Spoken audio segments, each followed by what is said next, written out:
ଦିନକର କଥା।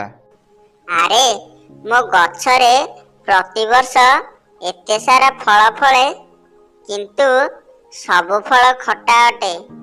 କେହି ବି ମୋ ପାଖରୁ ମୋ ଫଳ ଖାଆନ୍ତିନି। ଯିଏ ବି ଖାଏ ସିଏ ମୋତେ ଗାଳି ଦେଇଯାଏ।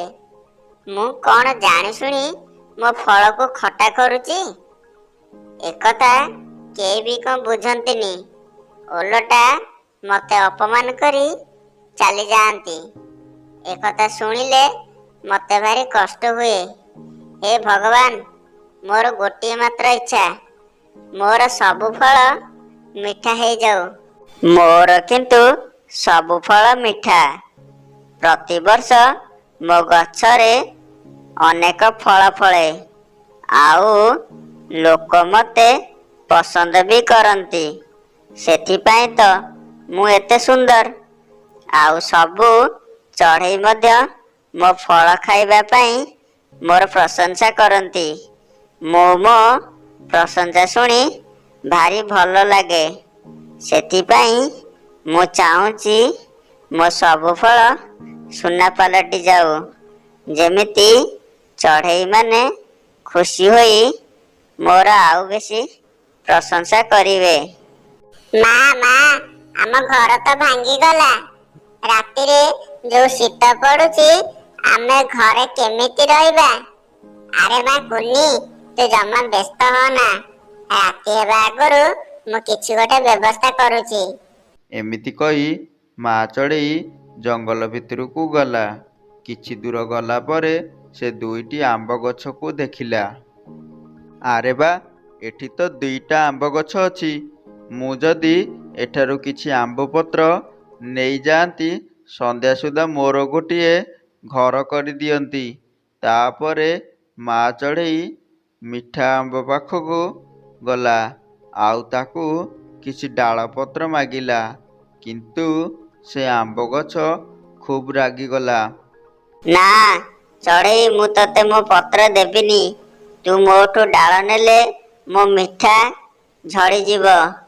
ଏ ଚଢ଼େଇ, ତୁ ମୋ ପାଖକୁ ଆସେ।